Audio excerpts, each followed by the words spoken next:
Pues, si quieren, damos inicio. Tú dime, Miguel. Bienvenidas y bienvenidos al CISAN. Estamos honradísimas de tener el día de hoy la presentación del último libro de Ricardo Sanín, que ahorita aparece en pantalla, y que lleva por título Decolonizing Democracy, the Solid State, Our in the Solid State. Que, bueno, yo soy de las afortunadas que ya lo tienen y desafortunadas de no tener mucho tiempo para poder tener un buen avance de lectura, pero está fascinante con los conceptos que introduce en libros anteriores y que desarrolla aquí, y otros conceptos nuevos.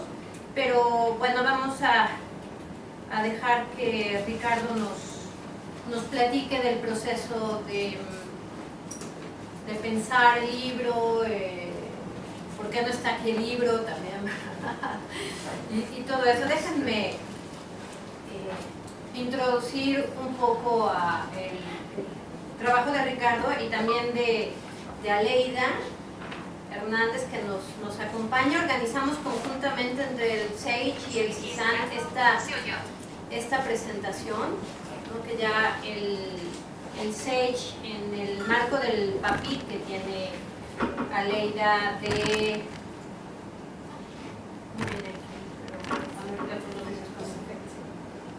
¿Cómo se llama? Han invitado varias veces a Ricardo, ¿no? Y tienen un trabajo ya de larga data con él. Pero entonces déjenme darles una breve introducción al trabajo de Ricardo y de Aleida. Nosotros comentaremos como muy brevemente, porque en realidad no tenemos un acercamiento profundo al libro todavía.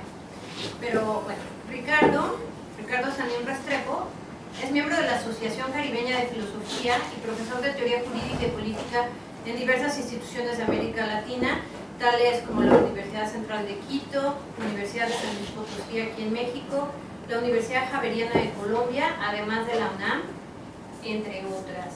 Y Aleida, que ahorita nos va a decir el contexto del seminario que tiene, obtuvo su doctorado en Derecho por la UNAM, es investigadora del Centro de Investigaciones Interdisciplinarias en Ciencias Humanidades, el SAGE, adscrita al Programa de Investigación Derecho y Sociedad, y es miembro del Sistema Nacional de Investigadores Nivel 1. Yo soy Ariadna Esteves, soy investigadora aquí en el CISAN y gran seguidora del trabajo de Ricardo, y estoy muy honrada de que nos acompañe hoy para presentar su libro, que ni siquiera está fuera del horno todavía, entonces es como una gran primicia. Entonces, sin más, le doy la palabra a Ricardo para que nos platique del proceso. Muchas gracias.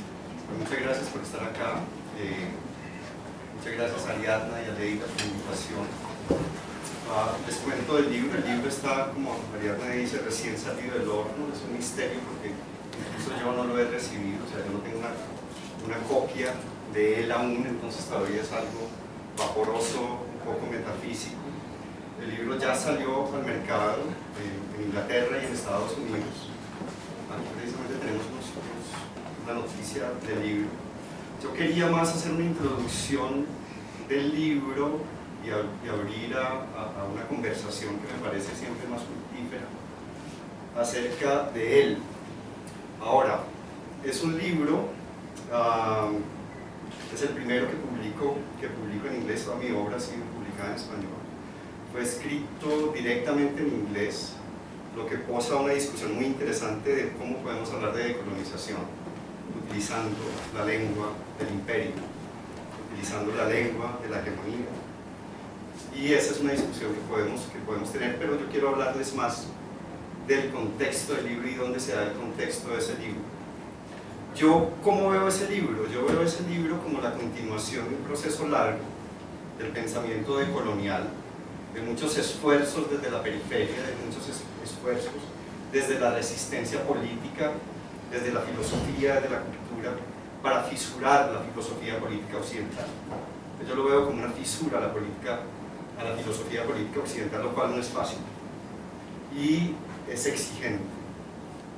Ahora, la primera premisa, o la premisa que daría del libro acerca de la democracia, de nuestra muy vilipendiada democracia, y una democracia cuyo significado es diluido, cuyo significado es tan difícil de apresar, difícil de aprehender, es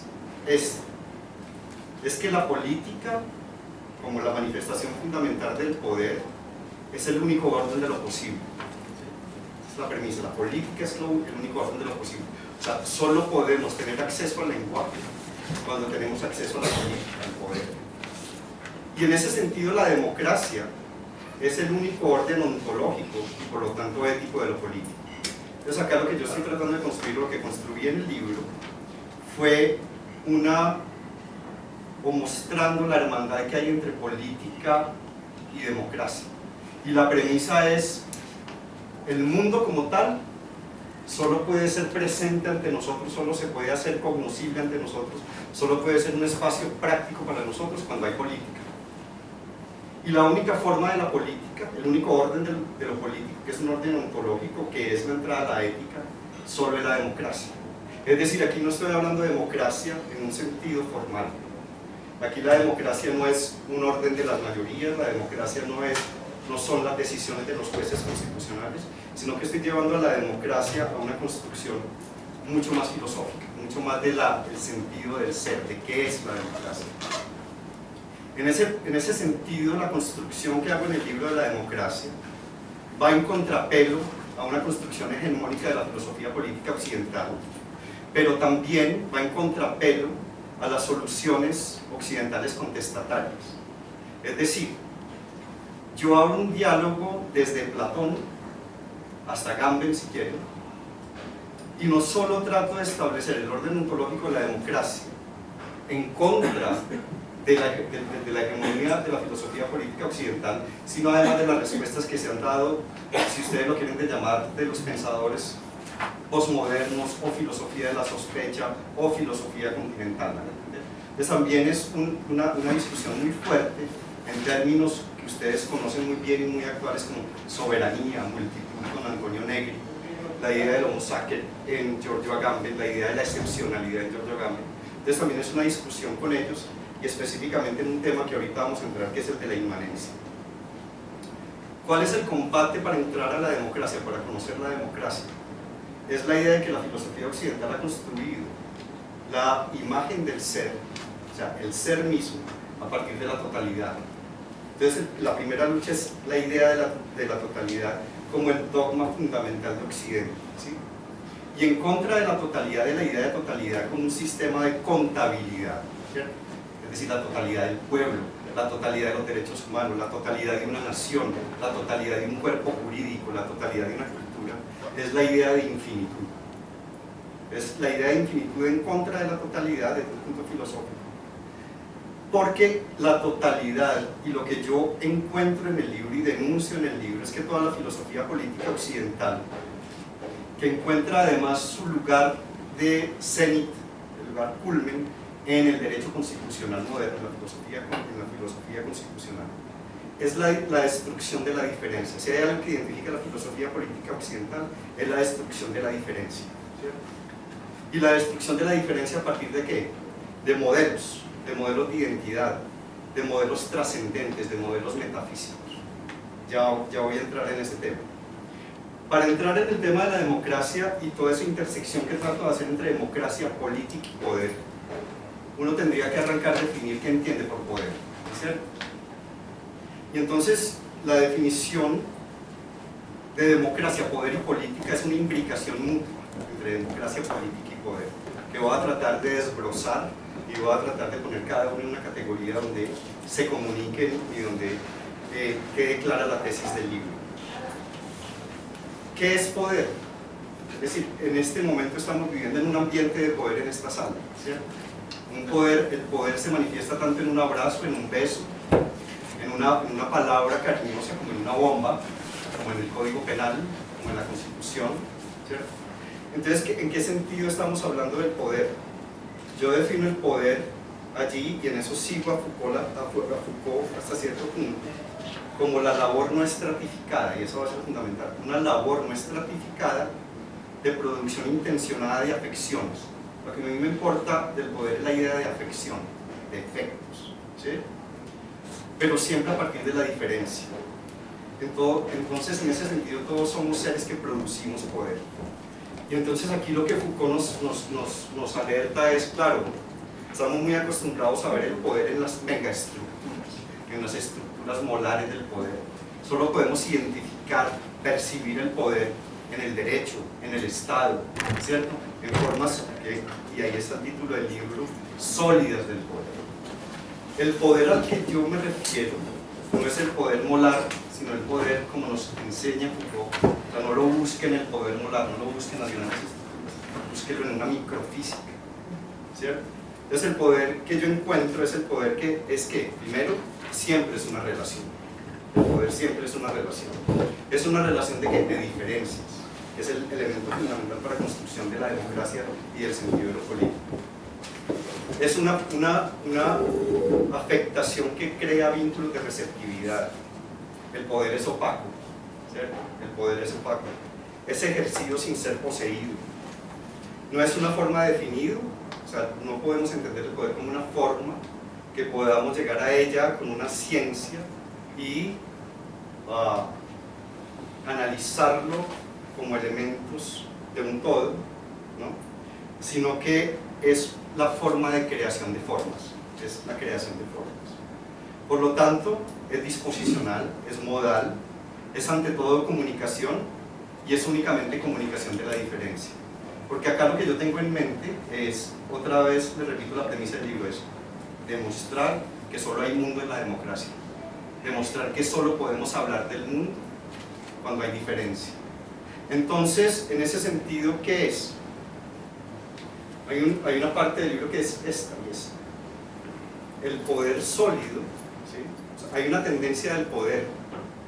Vamos, la tendencia del poder no es localizarse en instituciones, en estructuras. Más bien, es la tendencia de estructuras como el Estado, de estructuras como el mercado, que manejan el lenguaje, que definen el lenguaje, de absorber el poder. Y decir, esto es el poder. Y cuando usted dice, esto es el poder, usted define a partir de ahí el lenguaje con el que los sujetos van a afirmar su mundo. Entonces el poder se vuelve sólido como una negación de la diferencia. Entonces por eso power in a solid state es, hay poder sólido en estado sólido, cuando ese poder en estado sólido niega la diferencia. Es decir, niega la posibilidad de que nosotros como sujetos accedamos al poder y juguemos el juego del poder y tengamos afecciones a partir del poder. Entonces, el poder sólido en últimas, ¿qué es? Es la estratificación de los usos del poder y la absorción del poder en estructuras artificiales. Y por lo tanto, en esa estratificación y en esa solidificación del poder, ¿qué se logra? La definición de los límites y el acceso al poder, la definición de los límites y el acceso al lenguaje. O sea, el lenguaje se define ahí, la comunicación se define ahí. Y por lo tanto, ese poder sólido es ¿qué? Es un poder que consume poder y genera obediencia. Es un poder que devora la diferencia y regurgita la identidad, ¿no? Entonces, ¿cuáles son las consecuencias de esto? La primera es que un poder en estado sólido organiza los encuentros. Y ahí hay una parte importante del libro dedicada a la idea del encuentro y de la infinitud de Levinas, a la idea del sujeto común y del singular plural en Nancy, pero voy a pasar todo eso para llegar a otro punto. Pero entonces lo fundamental del poder en estado sólido es que a través de matrices de comunicación predefine y jerarquiza la subjetividad, predefine y jerarquiza las condiciones para usar el lenguaje. Entonces eso trae varias consecuencias. La primera que yo señalo en el libro es que crea comunidades aberrantes. Ahora, el primer efecto del poder sólido es que no nos podemos nombrar a nosotros mismos. Es decir, no podemos decir yo soy, yo estoy, sin que ese yo ser y yo estar no se refiera primero a un modelo abstracto, a un modelo de hombre, a un modelo de ciudadanía. ¿Me hago entender por dónde voy? ¿Sí? Entonces siempre mi presencia ante el mundo es una presencia secundaria, derivada de un modelo que me anticipa, de un modelo que me antecede. Eso es lo que Derrida llamaba la metafísica de la presencia, ¿cierto? Nunca podemos llamar al sujeto directamente en el encuentro, sino que siempre tenemos que subir al modelo para poderlo llamar. ¿Me hago entender? Para poder nombrar cualquier resquicio del mundo, para poder llamar cualquier elemento del mundo. Entonces ese es el primer punto. En ese sentido, el orden ontológico, ¿cierto? El ejercicio del poder de la diferencia, queda suspendido en ese poder. El segundo efecto, fuera de la creación de comunidades aberrantes, de comunidades imaginadas, de comunidades impuestas, es la privación del lenguaje, y esa es la vital, ¿cierto? Se jerarquiza los usos del lenguaje y se bloquea el ingreso se estratifica el ingreso al lenguaje, donde el lenguaje siempre exige que haya un uso predeterminado por un modelo, y ya vamos a hablar de eso y cómo lo llamamos. Y la tercera es que hay una jerarquización fundamental de las individualidades, ¿cierto? Eso es lo fundamental. Entonces aquí, ¿cuál es ese escenario? El escenario que yo estoy tratando de establecer ahí es que un escenario que creo que es el fundamental para la filosofía política en la época de Platón y hoy, en la decolonialidad, que es la lucha entre inmanencia y la trascendencia. Y esa es una lucha que engloba muchas cosas. Es la discusión entre metafísica y ontología, es la discusión entre la moral contra la ética, es la discusión de la identidad contra la diferencia, es la discusión de lo puro contra lo impuro, es la discusión de la representación contra la presencia y de la totalidad contra la infinitud. Ahora, todo se reduce a esto, que la categoría fundamental de la filosofía política occidental desde Platón va a ser la trascendencia, de toda ontología y de toda ética política.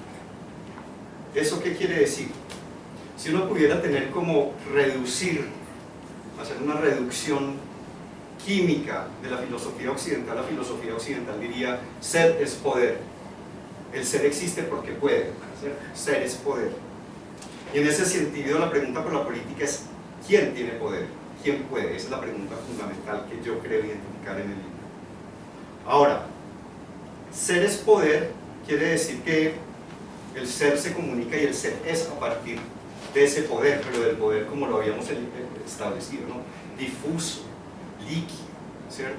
No concentrado en grandes aparatos que dominan el lenguaje, sino que todos tenemos acceso a él. O sea, todos tenemos el derecho primordial del ser de comunicar, pero no solo nosotros, el medio ambiente, ¿cierto? Los animales.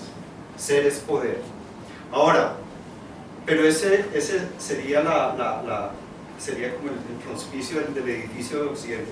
Ser es poder, pero una vez entramos a ese edificio, vamos a encontrar que toda la filosofía política y toda la praxis política occidental está dirigida a una sola cosa: a establecer límites normativos sumamente extenuantes, sumamente exigentes para ejercer el poder, donde resulta que realmente ser es ser sometido al poder, ¿cierto? Es decir, desde Platón a nuestros días, ¿qué es lo que identifica el libro? Que en el estudio del ser, y por lo tanto de la ontología y después lo que se construye alrededor de ella como ética, hay un elemento fundamental, unas condiciones y unas calificaciones de vida muy duras, ¿cierto? Formas de identidad a las cuales se tiene que conformar todo ser para pertenecer al cuerpo político, es decir, para tener poder, ¿cierto? Entonces estamos ante lo trascendente. Piensen en la colonización, piensen en la colonialidad, pero piensen desde Platón, piensen ahora, ¿cierto? El ser solo existe cuando primero se identifica, por eso son modelos de identidad, con un modelo que es trascendente, con un modelo que es metafísico, ¿cierto? Entonces esos modelos metafísicos siempre están ahí, siempre están con un arqué, con un principio escondido, ¿sí? Están en un escondite metafísico y desde un punto invisible que nunca vemos, que nunca comunica, que nunca está dentro de nuestra conversación, que nunca está dentro de nuestra sensualidad, pero siempre define, ¿sí? Siempre define las condiciones para entrar a la política. Entonces, si la política la pregunta por quién tiene poder, la filosofía política siempre responde que tiene poder quien se identifica con un modelo. Y uno pregunta, ¿y dónde está ese modelo? ¿Ese modelo lo creamos nosotros? ¿Es parte de nuestro lenguaje? La filosofía política occidental siempre va a decir en todas sus etapas, no, está allá arriba, está escondido, ¿cierto? Es metafísico. Solo comunica ¿qué? Orden. Solo comunica ¿qué? Obediencia. ¿Me hago entender lo que estoy tratando de establecer? O sea, es tratar de establecer una cosa muy sencilla. Siempre hay un requisito, y la filosofía occidental, la praxis política occidental, siempre ha exigido un requisito metafísico oculto para pertenecer al modelo. Por lo tanto, la filosofía política occidental es una cosa sola: la prohibición de la política, la prohibición del lenguaje, la jerarquización del lenguaje, de quién puede usar el lenguaje y en qué sentido. Y obviamente de ahí entonces vamos a tener ¿qué? Unas estructuras muy fuertes de calificación ¿qué? Racial, de género, nacional, ¿cierto? A ver, un modelo de hombre, el más sencillo para aprender para nosotros es la colonización, modelo de hombre blanco, hombre macho blanco, ¿no? Ilustrado, civilizado, y todo lo demás tiene que estar ¿qué? Además en un régimen de error, ¿sí? Siempre está por fuera del modelo, y ingresar a la política requeriría que se convierta a ese modelo, ¿no? Eso es lo que defino yo en el libro como potestas, poder como dominación. Eso es poder como dominación. Es la destrucción de la diferencia y por ende del poder, ¿sí? Por lo tanto, la palabra misma política ha sido siempre ajena. La palabra misma ha sido, el espacio de la política ha sido lo que yo voy a llamar un simulacro. ¿Qué consecuencias trae esa? ¿Cuánto tiempo tengo? Lo que quieras. Estás cometiendo el gran error entonces. Ya que dejas una media hora para preguntas. Sí, no, va a ser más sucinto. Eso tiene dos consecuencias. Una política, la consecuencia de eso, yo no sé si soy claro. El libro es obviamente mucho más claro. La primera es una consecuencia política, es una demarcación de la vida. La política occidental siempre ha sido la cualificación de la vida, ¿cierto? De diferentes modelos de vida, blanco y el otro, ¿cierto? Occidental y el otro, hombre y los otros, ¿sí? Y además la segunda consecuencia es que siempre vamos a estar ante modelos trascendentes de identidad, ¿cierto? Pero esto va a provocar una cosa muy interesante, y es que quienes definen el lenguaje, esos modelos definen el lenguaje y sus usos sin que nunca estén presentes en él. Siempre son evasivos, esos modelos son evasivos, nunca los podemos agarrar. Entonces ahí es donde el libro se propone una tesis fuerte de democracia y una tesis fuerte de política, ¿no es cierto? Porque esos modelos finalmente definen que toda jerarquía como natural. Entonces lo peor es que vivimos en un mundo donde las jerarquías son naturales. Y lo que trata de mostrar el libro, que no lo voy a hablar acá, es que en nuestro mundo hoy, 2016, esas jerarquías se nos presentan legalmente menos odiosas, pero son más sólidas, ¿cierto?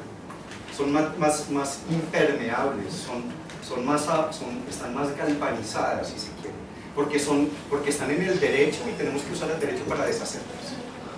El liberalismo hizo una cosa brillante y fue no presentar su forma de dominación como algo odioso, horrendo, ¿no?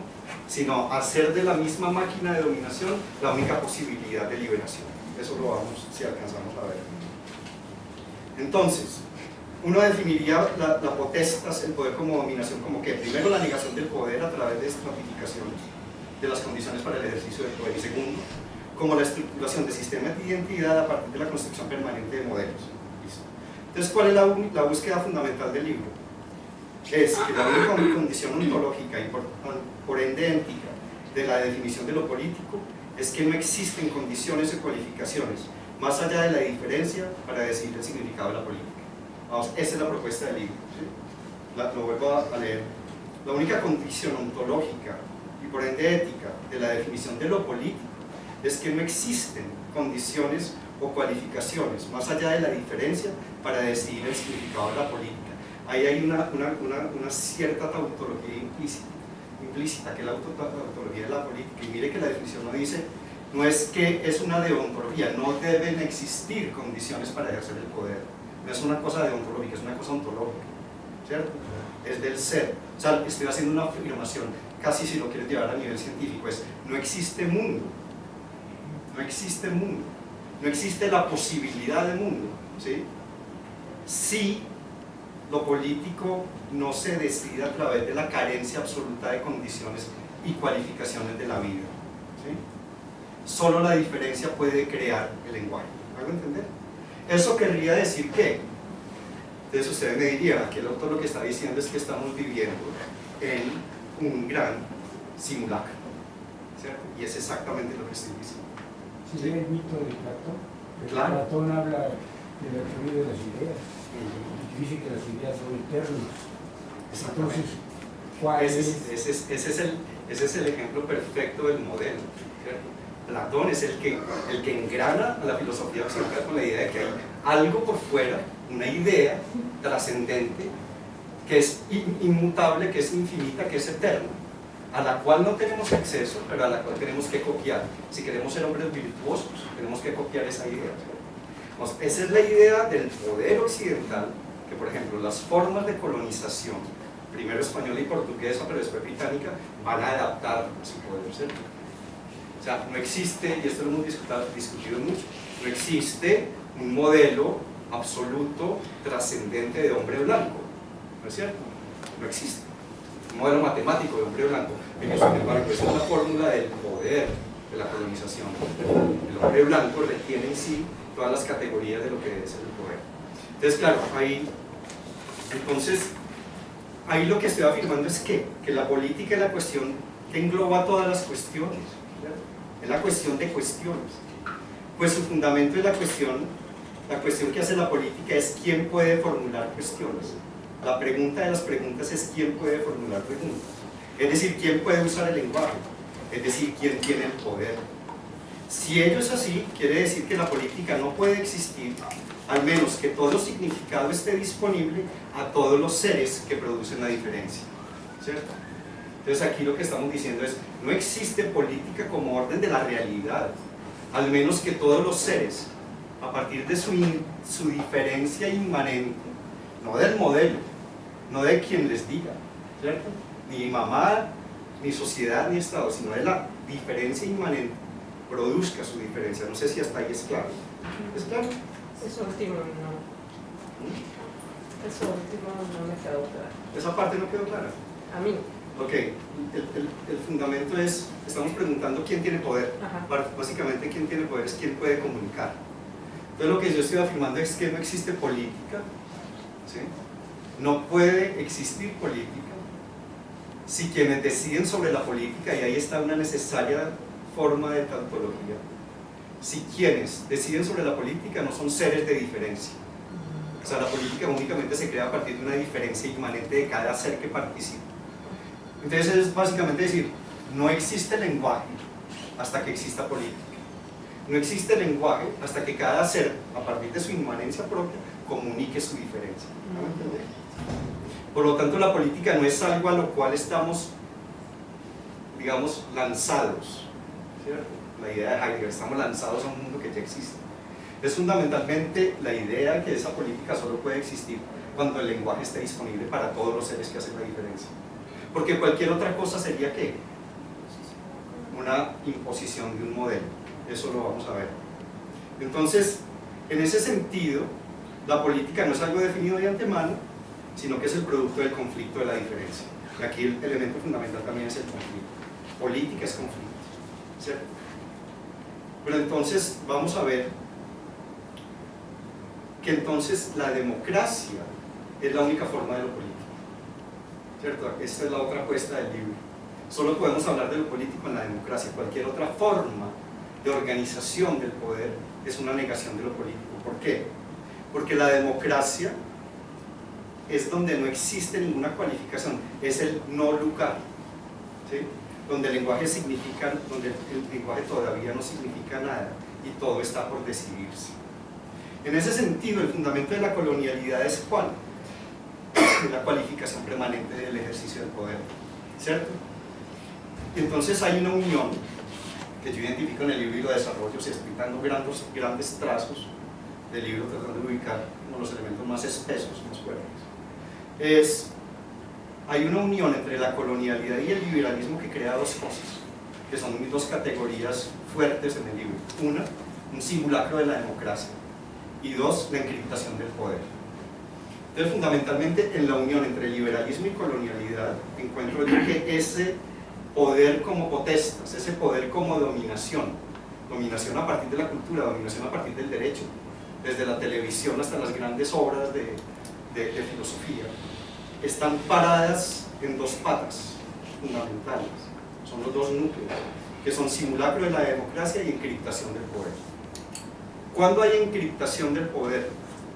Aquí no es decir, o sea, lo que estamos diciendo es, la encriptación no es una cuestión de filosofía analítica, no es una cuestión de interpretación del lenguaje, sino hay encriptación del poder cuando poder, política y democracia están desconectadas una de la otra, ¿cierto? Es decir, cuando el uso del lenguaje como el primer común está prohibido y su significado jerarquizado, ¿cierto? Hay paradigmas de esa encriptación del poder, ¿cierto? Donde encontramos lenguajes impenetrables programados en léxicos sumamente sofisticados, donde todo el sistema de comunicación y la interpretación de ese sistema de comunicación está enmarañado y su significado está reservado a una élite, y esa élite es la que define los modelos de pertenencia al cuerpo político y por lo tanto solidifica el poder en unas cuantas estructuras, el Estado, agencias estatales, en fin. Pero lo que estamos diciendo nosotros es, la realidad está encriptada, ¿cierto? Y la realidad está encriptada, digamos, para los abogados eso es muy sencillo. 9 en Colombia, en Estados Unidos, 9 jueces constitucionales en secreto, detrás de puertas pesadas, definen lo que la Constitución significa. Entonces lo que yo estoy diciendo acá es, no es que el lenguaje naturalmente sea complejo, claro que lo es, ¿cierto? Es polisémico. Lo que estoy diciendo es que hay encriptación cuando hay una imposibilidad de acceso al lenguaje de parte de todos los seres que comunican la diferencia.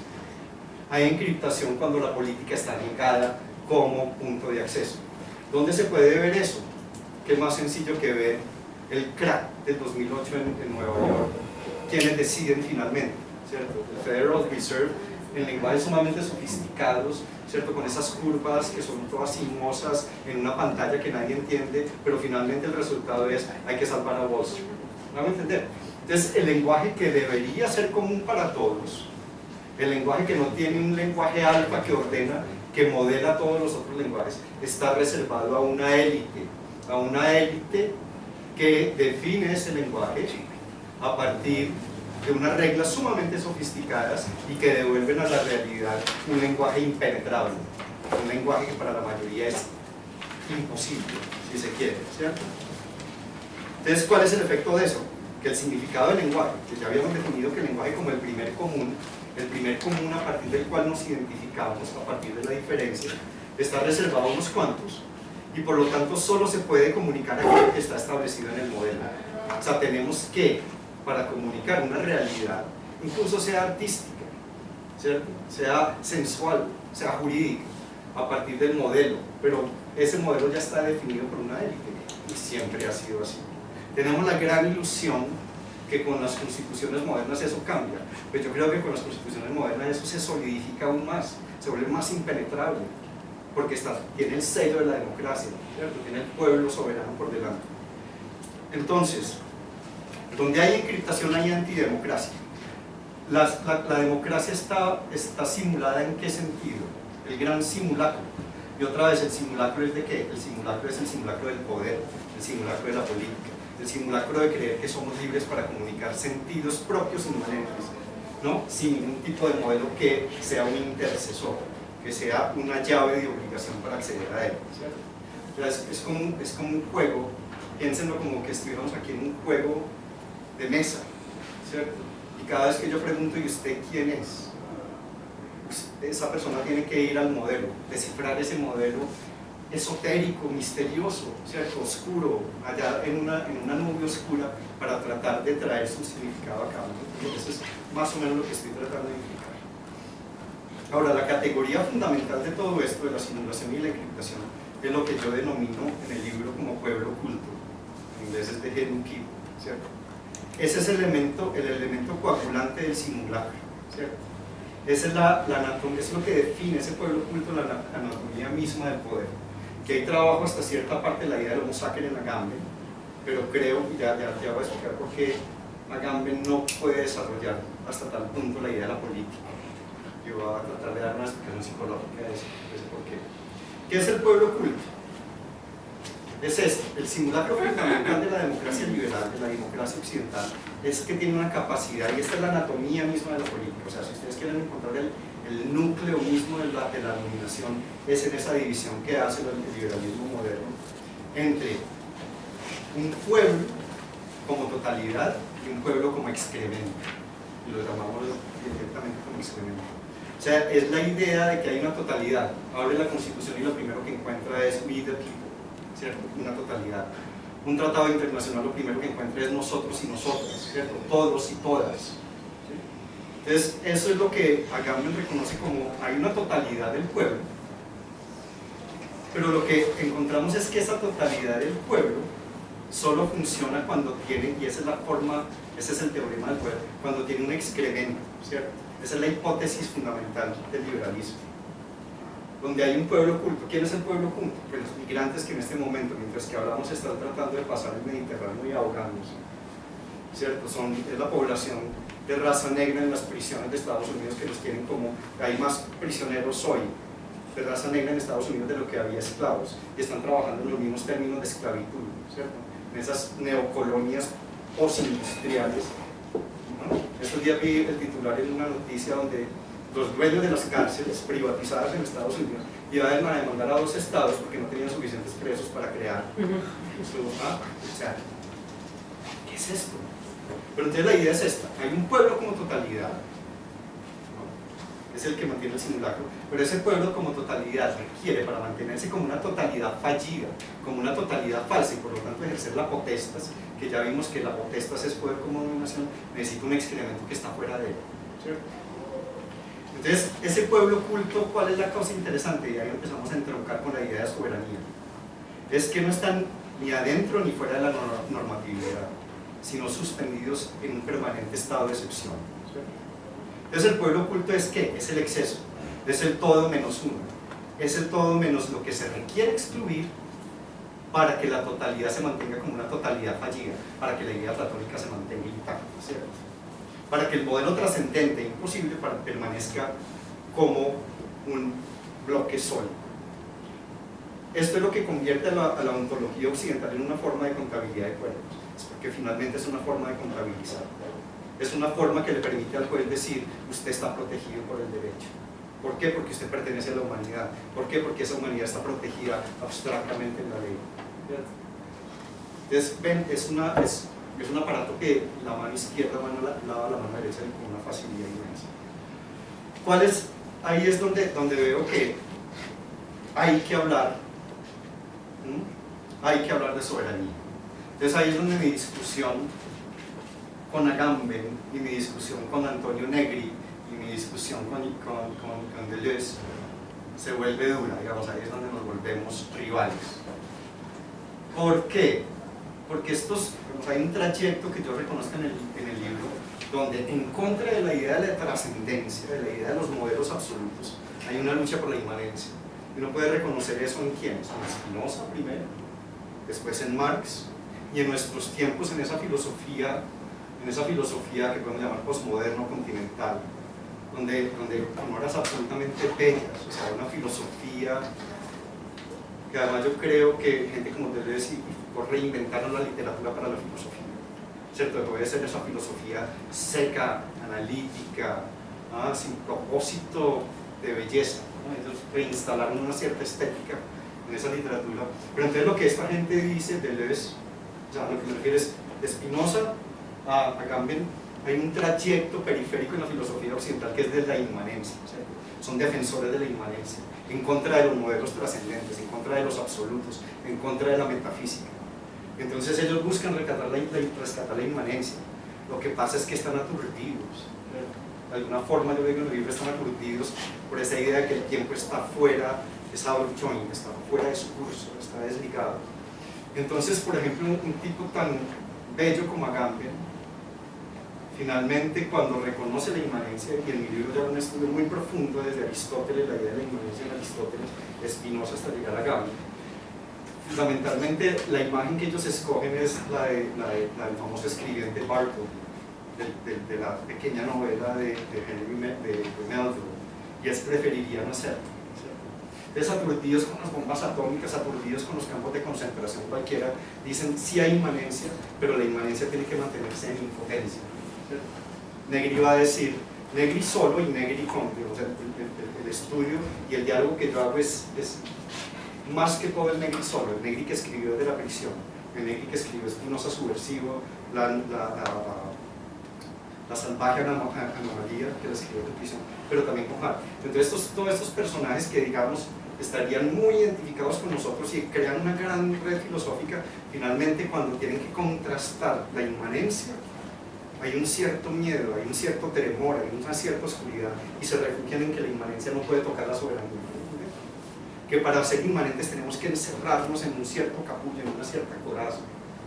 Entonces ahí es donde yo digo, hago una afirmación muy fuerte en contra de ellos y digo, usted tiene que superar eso. ¿No? Hay un cierto complejo ahí que hay que superar y es llegar al punto más complejo y es, usted tiene que básicamente confrontar la soberanía, ¿cierto? Y la soberanía es un negocio muy sucio, la soberanía es un negocio terrible, ¿cierto? Porque ¿qué es la soberanía? No sé si me hago entender ahí el punto de partida, ¿cierto? Yo diálogo con Agamben, con Negri, con otros hasta el punto de la soberanía, porque ellos confrontados con la idea de la soberanía van a encerrarse en una inmanencia absoluta.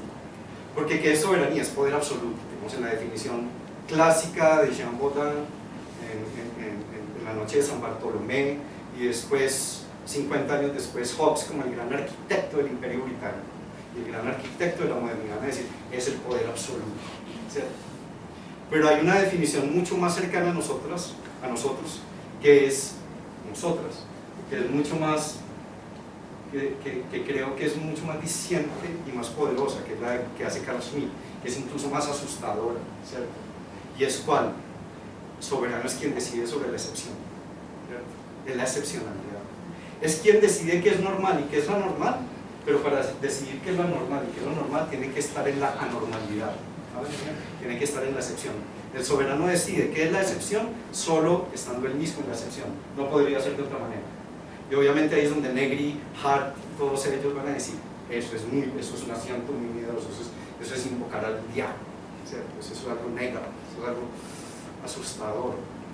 Y ahí es donde yo básicamente en el libro sostengo en una conversación muy sostenida con ellos, es, no, usted no puede formular ninguna teoría o ninguna praxis de la liberación democrática, ningún cambio, ninguna resistencia si usted no corrompe esa soberanía, si usted no atraviesa esa soberanía. Y voy a tratar de explicar muy rápidamente por qué, ¿cierto? Entonces, la gran maniobra del liberalismo como simulacro de la democracia fue esto, y esto es lo que no ven Agamben y es lo que no ven ellos, es fusionar falsamente el pueblo como soberano y como excepción. We the people, está declarando nosotros soberanos, nosotros y nosotros el pueblo de Ecuador. Entonces, la capacidad del liberalismo es una treta, es un ardid que ningún sistema de poder había logrado, y es que usted clama al pueblo como soberano, pero al clamarlo como soberano inmediatamente lo somete a lo excepcional, lo somete al estado de excepción absoluta, lo somete a un contacto directo con la muerte, al homo sacer. ¿Cuál es la idea de homo sacer en Agamben? Es aquel que está dispuesto hacia la muerte, que cualquiera puede darle muerte sin ser punido, ¿cierto? Es el que puede ser sacrificado en cualquier momento, ¿no? Entonces, en contra de Hart y Negri, por ejemplo, la idea de la soberanía de ellos es que ellos dicen ya no existe soberanía. Una de las cosas que dicen es que ya no existe soberanía. Es como un acto de ilusión, de escape. Ya no existe soberanía porque, claro, ya no tenemos un centro, un foro de soberanía donde la soberanía esté compacta. Lo que yo alego en el libro es, independientemente si podemos ubicar el foro, si podemos decir ese foro es el foro romano, si ese foro es la Inquisición, si eso está localizado en la ciudad de Washington, en la Casa Blanca, o en el Distrito Financiero en Londres, la soberanía sigue operando como la gran máquina del poder, porque es fundamental para el poder como dominación, que establecer la excepción, establecer quién puede ser sometido a la muerte, establecer quién está por fuera de la protección del derecho. Entonces es como una puerta giratoria, como una represa que abre y cierra sus compuertas. ¿En qué sentido? En que ya no importa encontrar el centro de la soberanía, ese no es el problema, es un problema, diría yo, topológico, no es un problema de la geografía del poder, es un problema de los efectos pragmáticos de la soberanía. Entonces, a la pregunta, ¿la soberanía sigue existiendo hoy? En contra de Hardy Negri, yo diría, claro que sí, más que nunca. Y más que nunca, ¿por qué? Más que nunca porque existe aquel que decide sobre la excepción, que está más oculto que nunca. Pero además existe el pueblo como excepción, nunca ha sido tan grande, ¿cierto? El pueblo como, entonces el pueblo se vuelve ¿qué? La regla y la excepción del soberano. Miren qué interesante, la soberanía es finalmente quien tiene el poder de declarar sobre la excepción, o sea, quien puede decidir qué pueblos pueden ser sometidos a la muerte sin que nadie proteste, ¿sí? Quien puede ser expulsado del derecho al mercado sin que nadie diga nada, que se pueden hundir en el Mediterráneo, que pueden matarlos en una calle qué sé yo, de Oaxaca y enterrarlos donde sea. ¿Sí me van a entender? Lo que logra el liberalismo es fusionar esas dos cosas: el pueblo como totalidad y el pueblo oculto, el pueblo como soberano y el pueblo como excepción. Entonces este es el impasse fundamental del inmanente y lo trascendente de la soberanía. Entonces esos proyectos inmanentes que van desde Heráclito, pasando por Spinoza, llegando a Deleuze, Agamben y Hart, es que no ven la soberanía, no ven el muro fundamental que se levanta allí, y ese es su gran error, ¿cierto? Que no ven, que no puede haber inmanencia. Yo no sé si ya puedo conectar las dos cosas, ¿cierto? De un lado yo estaba sosteniendo, solo hay política cuando hay democracia. Y la democracia es el orden ontológico del mundo, porque solo puede haber política cuando cada ser que es inmanentemente diferente pueda usar el lenguaje, pueda comunicarse. Pero entonces aquí parece que estoy llegando a un impasse muy fuerte, porque por otro lado estoy sosteniendo, pero es que esos seres de la diferencia ya están definidos, ¿cierto? Ya hay un poder trascendente, una élite que le dice: es que usted es negro, es que usted es mujer, y es que usted tiene que comportarse acá. ¿Sí me van a entender? Entonces hay un impasse entre la inmanencia y la trascendencia.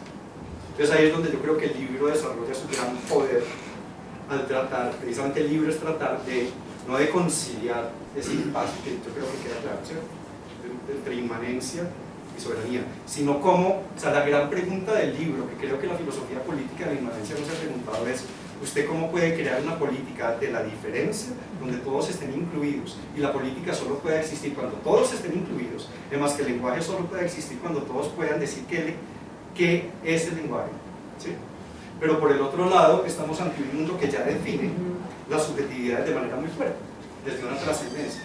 Pero la pregunta es: ¿cómo logra usted un salto cualitativo que anule ese espacio? O sea, ¿usted cómo logra desde la resistencia? ¿Usted cómo logra una nueva metáfora? ¿Usted cómo logra una nueva filosofía de la diferencia que requiere un elemento de mediación?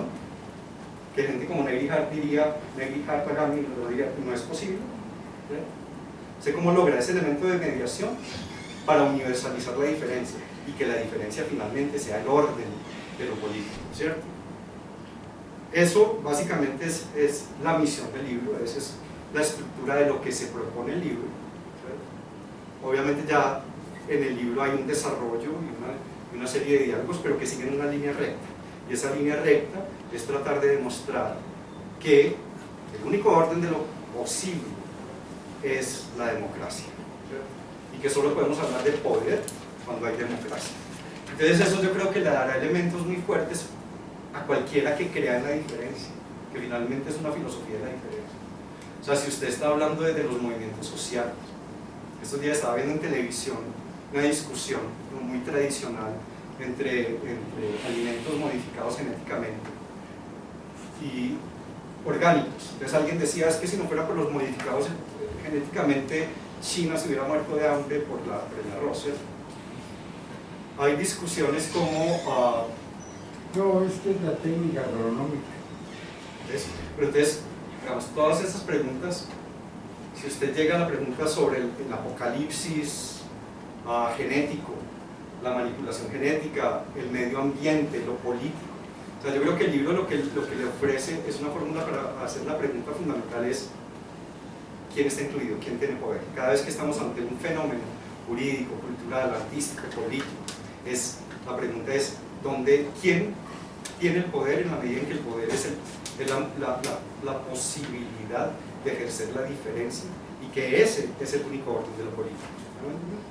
Muchas gracias por su atención.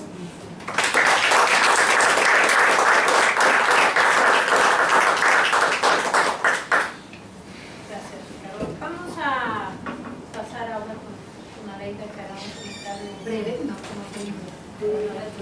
Qué pena me excedí tanto. No, Además ese es su libro, estaba... Claro, siempre, bueno, gracias, un placer estar aquí. Siempre constato cuando te escucho, Ricardo, es un privilegio. Y es un privilegio porque además he sido testigo de cómo se complejiza tu pensamiento.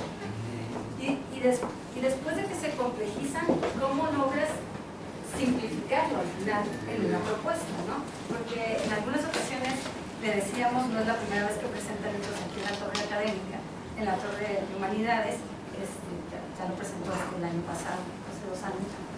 Tenemos el honor de ser integrante, participante de un proyecto que coordinamos, la Disputa por el Derecho, y bueno, ha hecho muchísimas aportaciones al proyecto, pero no solo al proyecto, sino al pensamiento decolonial y a la teoría crítica del derecho.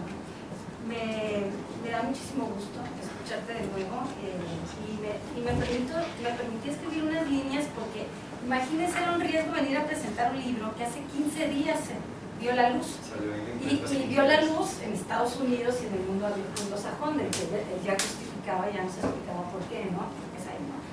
Y bueno, yo decía que en estas líneas que aunque no hemos tenido aún el gozo de apreciar con muchos de nuestros sentidos, del tacto y de la vista, ahora ya digamos intelectualmente hemos revisado algunas cosas, el nuevo libro de nuestro colega y querido amigo Ricardo Sanín Restrepo, Decolonizing Democracy, pues recién nació, vio la luz pública hace 2 semanas, decíamos, es decir, la 2 de julio pasado. Nuestra universidad estaba en receso, estábamos de vacaciones incluso, pero México y nuestra Universidad Nacional Autónoma de México, creo saber, son el primer lugar de habla hispana que se adelanta a presentar un texto que será para todos los interesados en el pensamiento decolonial y la teoría crítica del derecho una referencia obligada. Y ya lo es por muchas razones. Primera, porque aporta una serie de nociones que tuvieron su génesis en su anterior libro, Teoría Crítica Constitucional, si algunos quieren ya empezar a revisar qué es en dónde está el origen, en dónde está la génesis de lo que nos está planteando Ricardo Sanín. En las últimas páginas, sobre todo en las últimas 50 páginas, está la génesis de estas tesis que nos plantea Ricardo Sanín, ¿no? Que también fue presentado en SH. Debo hacer todas ese tipo de publicidades porque digamos que tenemos que decir que en alguna medida también estás hecho en CEU, digamos acá, estás hecho en la UNAM, porque has participado acá, hemos visto cómo cada año vienes y nos presentas el desarrollo de una idea que es una idea grande, pues es un gran proyecto filosófico que nos estás planteando, ¿no? Entonces nos aporta una serie de nociones de lo político que le imprimen una vuelta de tuerca a las concepciones tradicionales de democracia y del pueblo.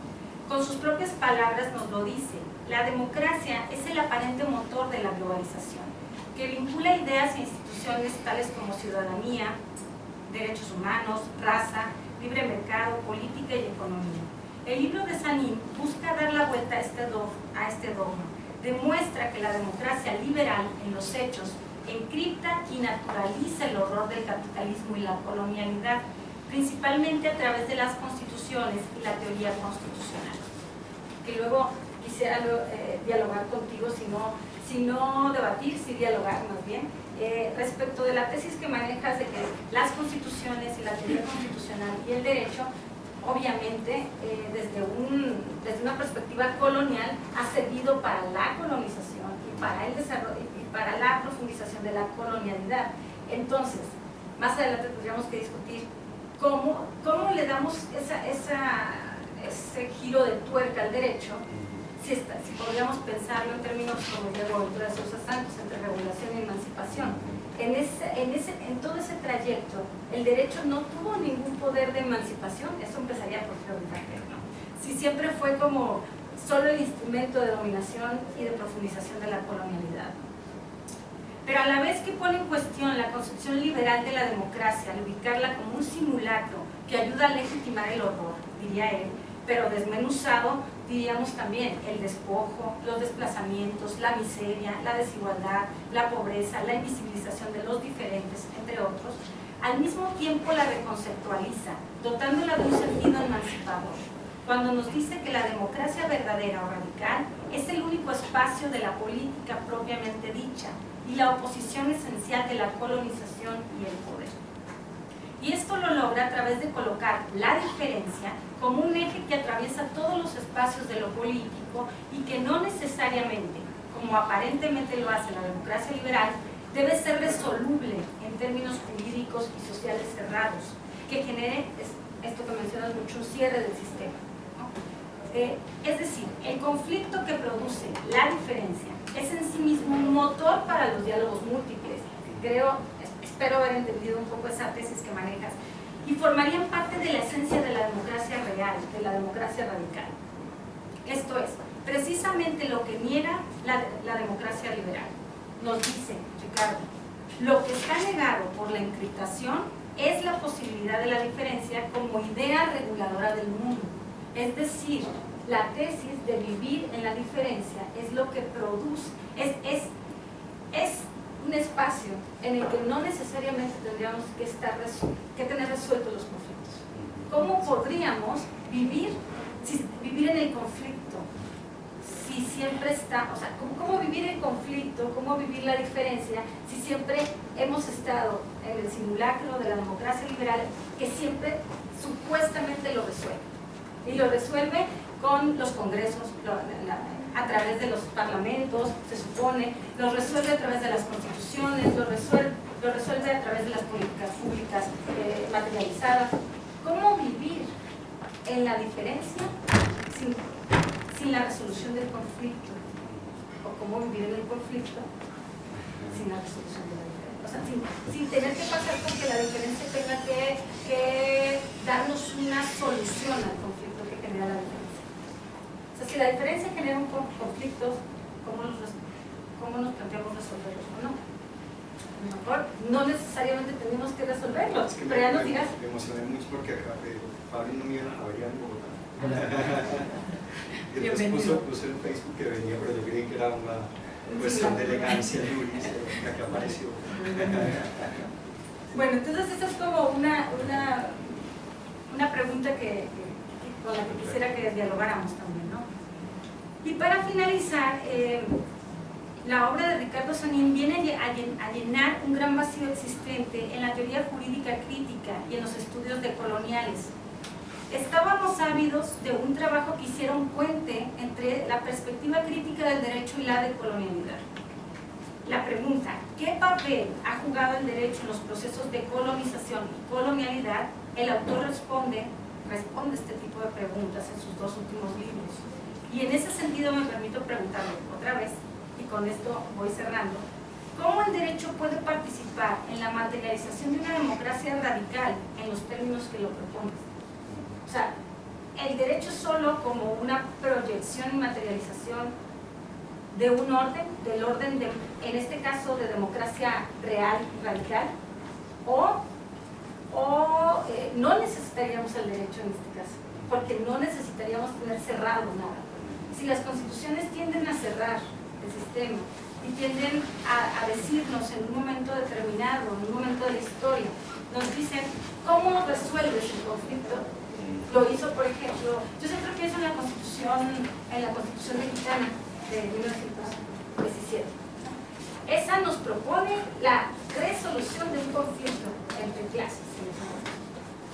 ¿A favor de quién? Lo hace a favor de los trabajadores en ese momento. Pero está cerrado hasta ese punto. ¿Cómo podemos mantener una constitución abierta al conflicto? Abierta todo el tiempo, dinámica, sin que tengamos que pensar, hasta aquí resolvimos este problema. Y luego hay que esperar a que se vuelva a dinamizar el conflicto para volver a reactualizar los parámetros jurídicos con los que tenemos que seguir actuando, seguirnos comportando, ¿no? O en este espacio el derecho no tiene un papel relevante. Esa es una pregunta que quería. Y obviamente la haría porque venimos de la formación jurista y tenemos el gusto de saber que Ricardo tiene una formación jurista, pero además, ya lo escucharon, profundamente y seriamente filosófica, ¿no? Eso hace que no sea un jurista tradicional, típico, con un pensamiento cerrado, precisamente, ¿no? Y que tiende esos puentes entre filosofía, entre derecho, y ahora ciencia política, por supuesto, y que se meta al tema de globalización. Es un tema, si bien con una fuerte perfil económico, sí está impactando en todos los ámbitos de las ciencias y también de nuestra vida diaria. Entonces, bueno, yo celebro muchísimo y celebro que además tengo que presumir que forma parte del proyecto de la disputa por el derecho, que es la normatividad de la globalización hegemónica versus contra la defensa de los derechos de los pueblos, comunidades y grupos sociales, que es un partido de aquí de la UNAM, y que también está aquí la doctora Marinela Machado, académica de la Universidad de Minas Gerais, que también está participando en el proyecto. Católica de Minas Gerais. Muchísimas gracias y muchísimas felicidades, Ricardo, por este evento, ¿no?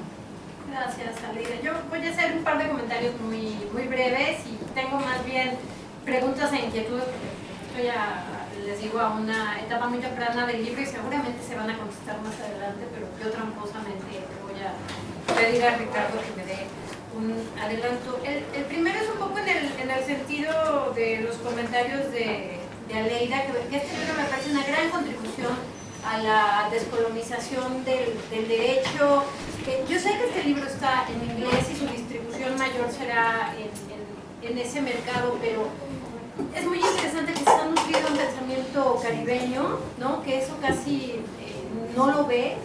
O sea, está digamos, los clásicos del pensamiento colonial, etcétera, de los cuales a veces yo soy un poco demasiado crítica, ¿no? O la descolonización del derecho o escuela crítica del derecho, que a mí me parece a veces demasiado marxista y que tienen un optimismo inexplicable en los derechos humanos, ¿no? Que no lo entiendo. Entonces me parece una gran contribución, ojalá eventualmente lo podamos tener en español, ¿no? No sé si hay planes de eso, pero estaría fantástico como para ampliar un poco más el pensamiento colonial del derecho en América Latina.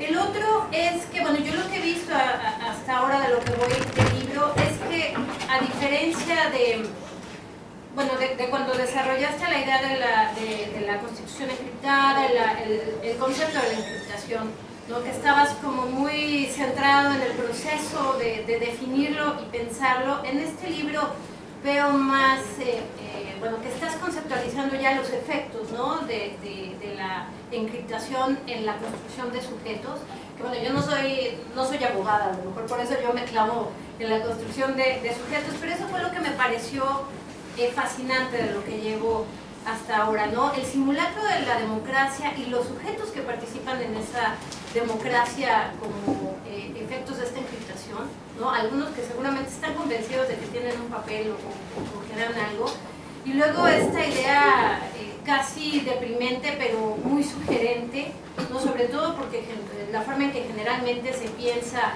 al sujeto como autónomo que puede reclamar sus derechos. La idea del pueblo oculto se me hace aterradora y fascinante, ¿no? Y quisiera ver cómo se desarrolla a lo largo del libro, ¿no? Cómo surge la autonomía, cómo se construye como una entidad progresista y de alguna forma emancipada. Yo espero que sí, pero bueno, no he terminado el libro, entonces no sé, pero se me hace fascinante. Y leyendo esto yo no podía dejar de pensar en las elecciones en Estados Unidos. Digo, pero esa es una obsesión de mi institución. Estamos en el Centro de Investigaciones sobre América del Norte, y todos estamos aquí muy, muy obsesionados con las elecciones en Estados Unidos, ¿no? Y la falsa disyuntiva entre Trump y Clinton o Bernie Sanders o el que fuera, ¿no? Así de que uno nos va a hacer más daño y otros no. Y bueno, hemos visto ya que con Obama no pasó nada, ¿no? O sea, todo el mundo sale bien menos nosotros. Y yo creo que es un poco esto, ¿no? O sea, el gran simulacro de las elecciones gringas, ¿no? Cuando la desencriptación está en otro lado, que a lo mejor ni tenemos acceso, no nos preocupa, creo que plantea muchas interrogantes en términos de este tipo de procesos pseudodemocráticos, ¿no? Y la idea del simulacro y encriptación del poder y el pueblo oculto incluso lleva a pensar de una forma diferente la democracia, más allá de estas últimas escuelas que han salido como la de la posdemocracia, ¿no? Y la idea de que las redes como que la han vaciado de contenido, las redes en internet. Parece, por lo que tú ofreces en este libro, que es muchísimo más complicado y mucho más aterrador. Y bueno, finalmente tengo como dos preguntas que están más dirigidas a mi idea de la construcción de sujetos, ¿no? Y es si el pueblo oculto va a poder acceder en algún momento, o tiene las facultades, o va a ser construido de alguna forma, o puede deconstruirse para acceder a la política.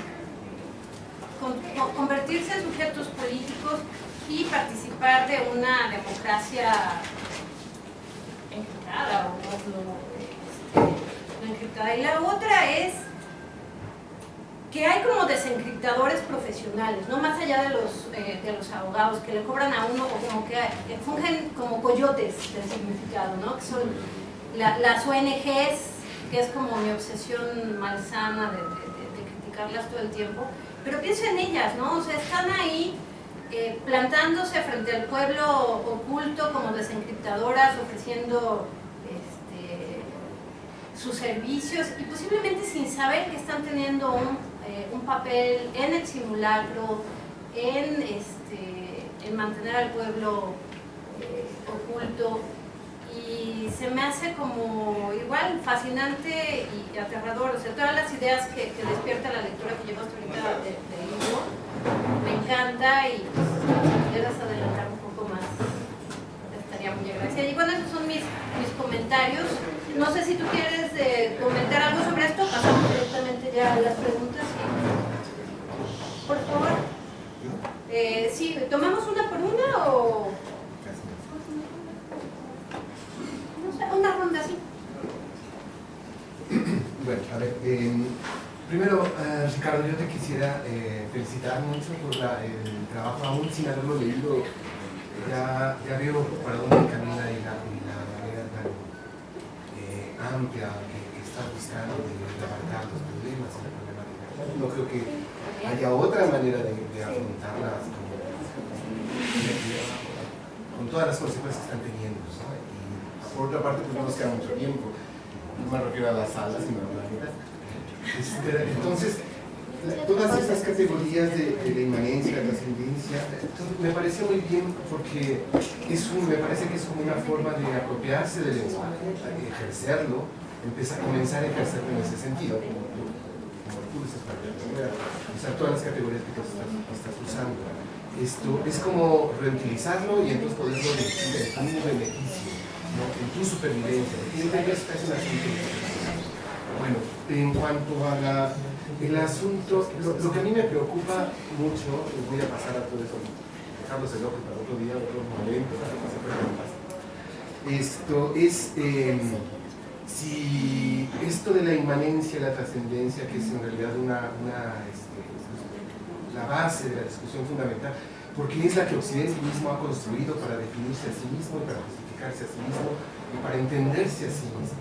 Entonces, así define su propio ser y el otro, como tú nos estás exponiendo. Eso está claro. Lo que yo me pregunto es, ¿qué tanto nos importa que estos entren en esa comprensión? ¿Tú crees que no entienden eso? Me refiero a los que están ejerciendo el poder, ¿no? Donde se publica. En primer lugar, yo creo que lo entienden perfectamente, y que todo lo que es apariencia de no entenderlo, de que hay que investigarlo, que es parte de la simulación y parte de la encriptación. Me encantaron tus dos conceptos, ¿no? Porque se pueden complementar muy bien y se puede empezar a describir en amplitud la realidad. Ahora, la pregunta, pero vamos a ver esto. Yo creo que entre inmanencia e identidad hay pues casi una línea delgadita que podría borrar muy rápidamente, se podría borrar, me parece. Es un asunto de identidades. Vamos a hablar ahora de lo amplio. Tenemos a Occidente en una gran crisis. Tenemos un G2 proyectado desde hace como 8 o 10 años de lo que va a pasar dentro de 10 o 15 años, y ahora ya está pasando, que ya nos dimos cuenta que el otro lado no es un 2, sino son otros 2, ¿no? O sea, son los rusos y los chinos, van a tener que enfrentar esto. Europa ya se disolvió, se está disolviendo como modelo, los británicos se fueron a hacer negocios con los chinos, ¿no? Entonces la redistribución de fuerza está muy, muy fuerte. Yo me pregunto, ¿dónde quedamos nosotros? Si es un asunto de identidad, yo creo que nos debemos separar tanto de estos como de los otros. Empezar a decir qué pensamos nosotros. Es decir, tomar la iniciativa. Yo creo que esta discusión que tú hiciste de la filosofía, de cómo explicar y exponer que Occidente se viene, como tú también bonito dijiste, lavándose una mano con la otra, viene haciéndolo desde existe casi Occidente, ¿no? Entonces, siempre ha sido así. ¿Por qué no nos extraña? No nos debería extrañar. ¿Tú crees que lo tenemos que demostrar después de 2000 años de historia? Yo creo que también lo saben. En el fondo, los centros de pensamiento occidentales también que lo saben. Y son unos cuantos, son hombres y mujeres como nosotros. Mujeres. Bueno, entonces, ¿qué tenemos que hacer? Porque yo, ese diagnóstico que vi, lo vi de veras fuerte, sólido, etcétera, fundamentado. Pero no vi la propuesta. La propuesta es apropiarnos del lenguaje, es decir nuestro punto de vista. Pero ese punto de vista, yo me pregunto, ahí está la clave. ¿Va a ser la discusión dentro del contexto del pensamiento occidental? ¿O vamos finalmente a decir, nosotros no somos occidentales? Nosotros somos nosotros y estamos occidentalizados. Es una gran diferencia, es una enorme diferencia. Haber sido occidental, ¿me permite? Haber sido occidentalizado a ser occidental. No es tampoco nada más un asunto de que yo libremente lo digo, no, hombre, eso no es cierto. Todos estamos determinados por la historia, la cultura y la mamá, como tú dijiste. Claro que estamos determinados por ella. ¿Cómo no? Entonces, estamos occidentalizados, pero es todo el mundo, lo que le hemos llamado el tercer mundo, que ahora ya resurgió, todo ese tienen su propia identidad, tenemos nuestra propia identidad y no la hemos ejercido más que para hacer artesanía. Y podemos involucrar en el mercado, en el pensamiento, en el modelo occidental. Entonces, ¿por qué no mandamos de una vez por todas a la chingada, al modelo occidental y vamos construyendo mentalmente nuestro propio modelo? Gracias. Jessica. Pues y prácticamente voy más o menos al mismo punto y creo que no es una tarea que podamos dejarle a Ricardo Sonín, que por cierto es un placer escucharlo, lo he escuchado un par de veces y me ha dejado siempre muy gratamente sorprendida y con más preguntas que respuestas. Estoy trabajando sobre el derecho a la consulta, que también lo estoy considerando en sus palabras como un simulacro. En realidad no resuelve el conflicto y bueno, y a lo mejor la trampa es en pensar que hay algo que resuelve el conflicto cuando el conflicto es precisamente el motor que nos hace avanzar hacia otro punto. Escuchando un poco la conclusión sobre la democracia radical y la democracia como simulacro, creo que un gran aporte de su obra es precisamente que no solo cuestiona al derecho, sino al propio sistema que está trabajando como motor del derecho, ¿no? Empezar a cuestionarnos las bases del sistema capitalista, que en la tarea en la que estamos muchos, pero bueno, una cuestión que bueno, quisiera tener la claridad, no he podido leer tanto, pero y la charla estuvo bastante interesante, pero con muchos conceptos para poderlo digerir de pronto en una pregunta, pero mi cuestión sería como el punto de inicio, justo. Lo que decía Ariadna sobre en algún momento el pueblo oculto va a poder participar de esa construcción de la democracia, yo me preguntaría como un punto atrás, no sé si es el inicio, porque estaríamos pensando en que haya un inicio y un progreso, sino más bien de qué manera empezar a hacer ese diálogo entre distintos lenguajes para participar de la política. Eso es básicamente. ¿Vamos a otra más? Por favor, sí. Sí, señora, sí. Muchas felicidades. Siento que se trae un producto intelectual a una mesa donde hay capacidades de razonamiento, siempre serán muy importantes. Y gracias a Cizán que nos trae para escucharlo. Yo había, a través de unos compañeros, escuchado su obra, pero me parece muy interesante. Pero también, como que mete usted, yo le decía, algo radical para pensar. Y yo me quedé con un concepto, y no voy a abordar mucho tiempo. Si partimos de un simulacro que lo es nuestro sistema democrático nacional o mundial, está movido por las fuerzas económicas, financieras. Usted lo decía, que de la democracia, si no hay, no se produce la política. Entonces, ¿cómo nos movemos en este simulacro de la realidad? Alguna pregunta de esta naturaleza me queda pensando, que creo que es extraordinario. Porque como decía la maestra Hernández, ustedes, cuando uno se enfrenta a la realidad que vivimos, estamos sometidos por todos lados. No hay un área donde uno se escape. Los institutos están organizados, tienen su reglamento, tienen su estructura. La universidad, para no salirnos de nuestro ámbito, estamos en la mente. El metro, el transporte público, el particular, todos los someten. Entonces, al aparecer la organización del Estado, no conozco uno en que no se tenga una organización. Aquí le llamamos las constituciones. Es donde se fija la conducta a dónde deben dirigirse las actividades sociales. Mi pregunta concreta sería esta: ¿cómo deshacemos el simulacro para enfrentarnos a la realidad? Gracias, pues te damos la palabra.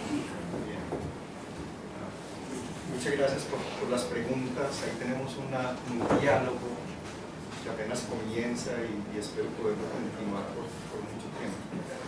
Claro, es la realidad a la cual nos enfrentamos, sus magnitudes son monumentales, ¿cierto? Es una cosa que a veces, si uno la piensa en términos de lo real psicoanalítico, nos dejaría asfixiados, sin aliento, ¿cierto? Y que muchas veces eso pasa, ¿cierto? Quedamos simplemente desinflados, sin poder siquiera articular el lenguaje para expresar los horrores. Y es precisamente ahí donde arranca el libro.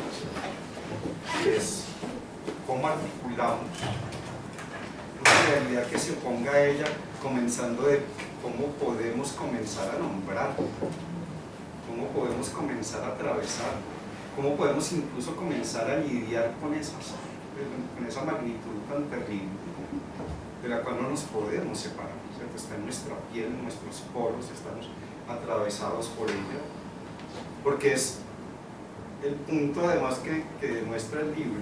O sea, la locura que llega a mucha filosofía de los años 70 y 80 es: no hay afuera. La realización más terrible es: no hay un afuera. No podemos poner un pie afuera, no nos podemos ir a las montañas a luchar desde afuera hacia adentro, porque todo está ya incluido en un interior muy paradójico, ¿cierto? Y es ese interior paradójico lo que me interesa a mí. O sea, lo que trata el libro es precisamente de buscar una visión donde esa realidad pueda ser no solo articulada, sino que esa visión sea la única que cuente de alguna manera. O sea, si ustedes, y con todas estas preocupaciones yo las comparto, digamos, obviamente yo no tengo la respuesta es de todos, que precisamente lo que propone el libro es: solo puede haber una respuesta a la política cuando hay democracia. Y la democracia, si es la comunicación de la diferencia, eso quiere decir también aprender a vivir sin maestros, aprender a vivir sin modelos. Entonces la pregunta por el conflicto es ¿cuál? Es si hay espacio y tiempo hay conflicto, ¿cierto? Hay conflicto entre nosotros como seres humanos, hay conflicto entre nosotros y la naturaleza, y más si tenemos en cuenta que vivimos en una naturaleza que es secundaria, una naturaleza artificial, que es el lenguaje. Pero precisamente lo que trata de establecer el libro es que hay un lugar del lenguaje, que es el origen mismo de él, es más, que es la precondición para que el lenguaje exista, que es la diferencia misma.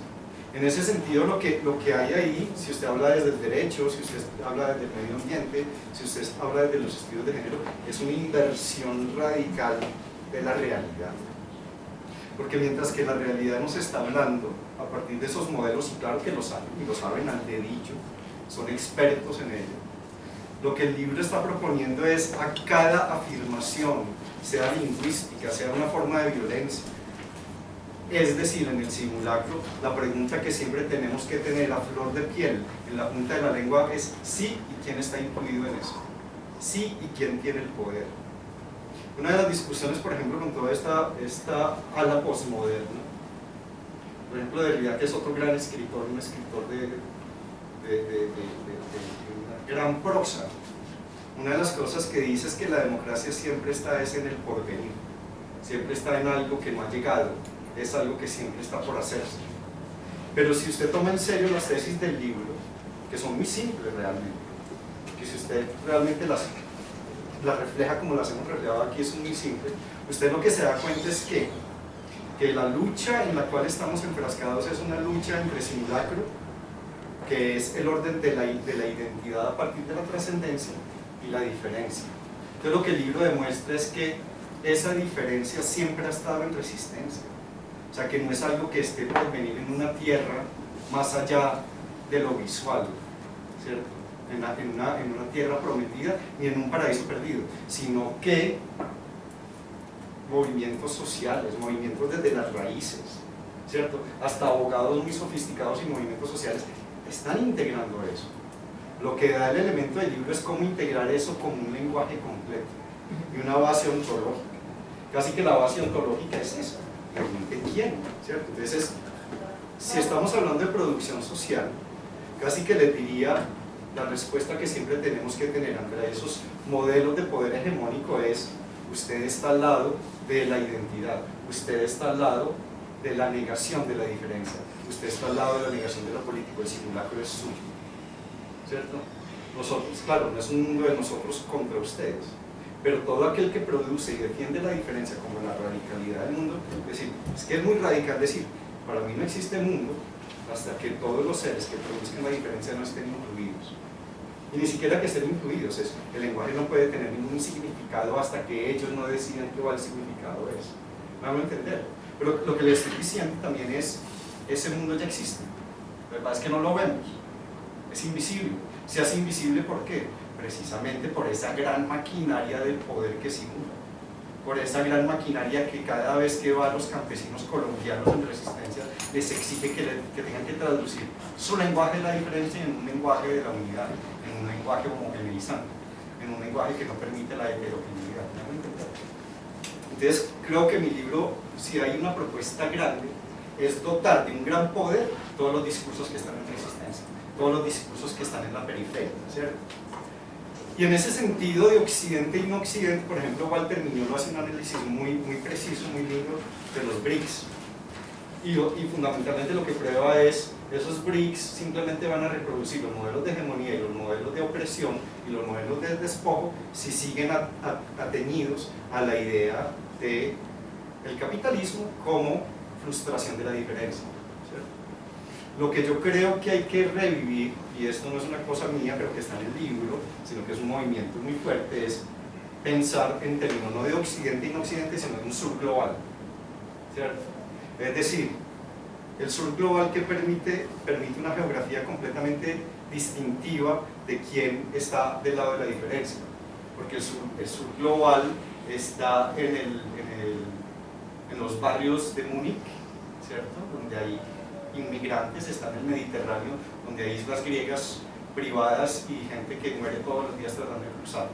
Está en la prisión en Norteamérica, ¿cierto? Pregúntele a un pobre latinoamericano ¿cierto? Que vive en Londres, que no conoce el sol, no ha visto el sol desde que lleva 5 años en Londres, porque trabaja toda la noche limpiando pisos del distrito financiero. Si eso no es el sur global, ¿me van a entender? O sea, tiene que haber una recomposición de los trayectos geográficos y los trayectos del poder a los que pertenecemos, que no puedan ser tan disociativos y tan extremos, pero que sí tengan. Yo creo que el libro lo que produce es una gran base de justicia, de una pregunta por la justicia, que cada vez que hay un evento, el evento se retrotrae a quién tiene el poder, ¿cierto? Y esto lo he dicho varias veces que he venido acá, cada vez que nos maravillamos con la nueva tecnología, el robot que está en Houston pero que opera a alguien en Roma, ¿cierto? Es quién se beneficia de eso, quién tiene acceso a eso, es más, quién tiene el poder a decidir quién accede a eso.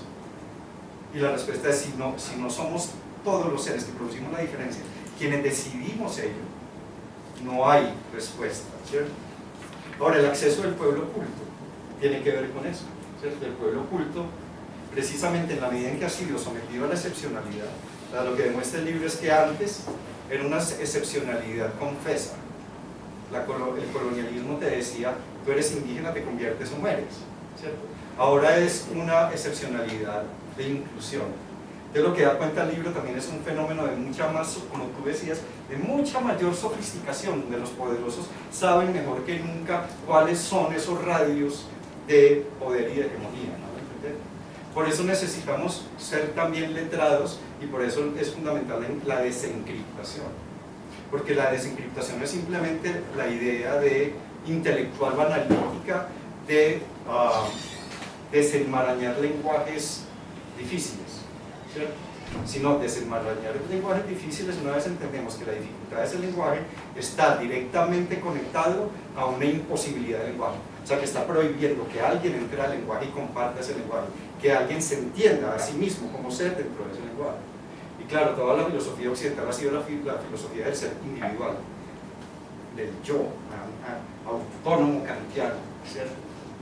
Y hablar de comunidad ya es muy difícil desde la filosofía occidental, pero creo que desde los elementos de resistencia yo creo que se está inventando una nueva comunidad que es muy difícil, es muy compleja, porque yo creo que los movimientos que vienen desde abajo de la resistencia están completamente aterrorizados y están completamente inmersos en un gran pesimismo, y es que no hay salida, ¿cierto? Que a lo máximo que podemos aspirar es, y compramos esa idea también, que es una idea que le sirve a la hegemonía, y es: solo podemos hacer pequeños progresos en pequeñas áreas, y ahí nos tenemos que contentar. Pero yo creo que el libro de alguna manera da la oportunidad, una abertura, un espacio, una tarima, una plataforma donde pueda haber un nuevo lenguaje de resistencia, un nuevo lenguaje de liberación. Y ahí está, digamos, a mí lo que más me preocupa es la idea del pueblo oculto. Es una construcción del sujeto de la democracia, es el sujeto fundamental, por eso es la ontología, es el pueblo oculto. Y por lo tanto eso posibilita que desde las ciencias sociales, desde la antropología, a partir de ese pueblo oculto como elemento común de la resistencia, se construya lo más importante para cualquier movimiento de liberación, y es la agencia. Ahí está, digamos, el caldo de cultivo para la agencia, que combata esa otra parte del poder que es la estructura, ¿cierto? Yo estoy corriendo para poder contestar todos los otros. La diferencia es el conflicto. ¿En qué sentido? Lo que vivimos como conflicto, y eso el psicoanálisis nos lo contesta muy bien, digamos, Zizek es uno de los que dice, claro, cuando el liberalismo dice todos los conflictos están representados y simbolizados en el derecho, por ejemplo, pero entonces solo capto la parte del conflicto que se pueda codificar, eso es lo fundamental del derecho. Y el psicoanálisis nos dice: cada vez que usted pueda codificar el conflicto y hacer que las piezas se encajen perfectamente, ese conflicto que es real, ese conflicto que es parte de la naturaleza no solo humana sino física del mundo, ese conflicto, cuando usted lo codifica, deja por fuera las aristas más pesadas del conflicto, siempre va a volver en forma de terror. Eso yo creo que no necesitamos pensar muy lejos las imágenes que tenemos a la vista para saber que el conflicto que se deja por fuera del juego vuelve en forma de terror, y un terror, ¿cierto?, imposible de tolerar, ¿cierto?, que revienta nuestros estómagos. Ahora, ¿el derecho qué papel juega? Vamos, ahí habría que tener toda una discusión, pero la respuesta es muy sencilla. Si tenemos o no derechos, si tenemos o no constitución, siempre depende de la pregunta fundamental, es quién está incluido para decidir eso. Deleuze tiene una metáfora muy bella, y es ¿qué pueden hacer los cuerpos? ¿Hasta dónde pueden llegar los cuerpos con la filosofía de Spinoza? La respuesta de Deleuze es, la respuesta que yo le doy a Deleuze en el libro es: no puede haber una respuesta hasta que la política no esté abierta a todo el mundo. Entonces miren que estamos remando contra la corriente, porque es no solamente establecer derechos y justicia, sino que lo que hay que hacer es establecer el mismo punto donde la política sea posible. ¿Sí? Y esto no es para decir estamos en un punto de enclave tan inferior y con una escalada tan fuerte, sino todo lo contrario, como la pregunta está ahí siempre. Y es lo mismo la pregunta por las constituciones. O sea, si uno se pregunta por constitución, el mismo significado de constitución es algo que constituye, algo que funda. ¿Sí? Lo que el libro trata de demostrar es que esa fundación, lo que funda el espacio de lo político, lo que funda el espacio de lo común, está atravesada por un gran singular. Y por lo tanto no podemos hablar de constitución nuevamente hasta que no hagamos la pregunta fundamental. Ahora, que el derecho pueda ser una plataforma de lucha política, claro que puede ser, pero primero hay que desencriptar. Por eso la desencriptación, repito, no es una cuestión simplemente de interpretación o hermenéutica del derecho, sino es ¿dónde hay encriptación? Donde la política y el lenguaje han sido desconectados. Y para acceder a uno u otro, se tiene que confiar y básicamente navegar en las aguas dispuestas por algo que encriptó. ¿Cierto? Entonces, por eso es que la desencriptación, que ese es un concepto que yo propuse hace unos 4 años, con un filósofo colombiano, Gabriel Méndez, colega de mí, pero que en el libro, como dice Ariadna, como nos cuenta Ariadna, ya está focalizado. Entonces yo diría, si mi obra en español fue la obra de crítica, esta obra es la obra de propuesta, ¿cierto? Y la propuesta es, hay un basamento ontológico de la diferencia, que es inescapable, o sea, no es una cuestión de elección, ¿sí?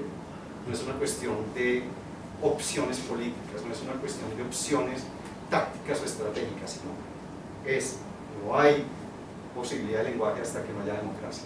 La democracia es el orden del mundo, ¿sí? Y yo creo que ahí las demás se responden. No sé, fui un poco atropellado a responder, pero... Tomamos un par de preguntas más para finalizar a las dos. Bueno, antes de pasar la palabra, solo para comentarles que tenemos un cupón de descuento de 30% para quien quiera adquirir el libro vía web, y pues aquí lo tenemos. Creo que ya repartimos algunos, y si alguien más quiere, pues ahorita lo fotocopiamos o lo volvemos a imprimir, solamente se acercan para comentar. Y bueno, dicho eso, no sé si hay alguna otra pregunta, comentar. Nos salimos a comer galletas. Acá se ve que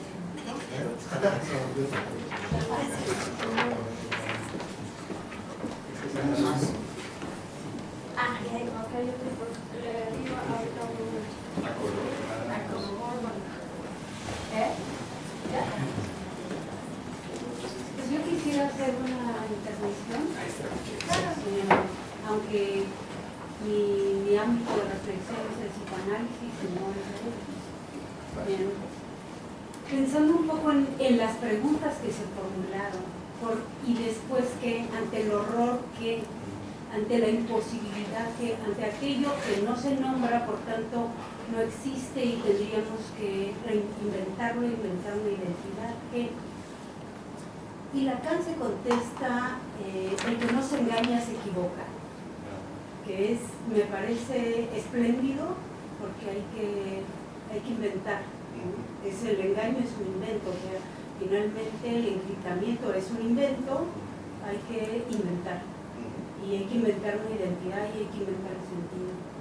Y es cierto, cuando el conflicto no está siendo nombrado, el conflicto aparece. Es decir, cuando socialmente, podríamos decir, los sectores que no están siendo contemplados en la Constitución, van a emerger en la realidad más allá de que están nombrados o no, ¿no? Están ahí los ambulantes, está ahí 1000 temas que no están siendo nombrados y no considerados, y la realidad los acoge, que es una gran madre, ¿no? Me parece, en todo el sentido de la palabra madre, me parece que la realidad es la que en última instancia va guiando la posibilidad de recoger dimensiones de la vida que no están siendo recogidas por los encriptadores. Ay, qué palabra más bella, me encantó, ¿no? Encriptar, desencriptar me parece exquisito porque es un poco la tarea a la que aspira el psicoanálisis, ¿no? Desencriptar al sujeto de sí mismo, ¿no? Ponerse al alcance de sí mismo. Nada más. No, y un poco para comentar en lo que acaba de la intervención de Luz, que toca un punto maravilloso.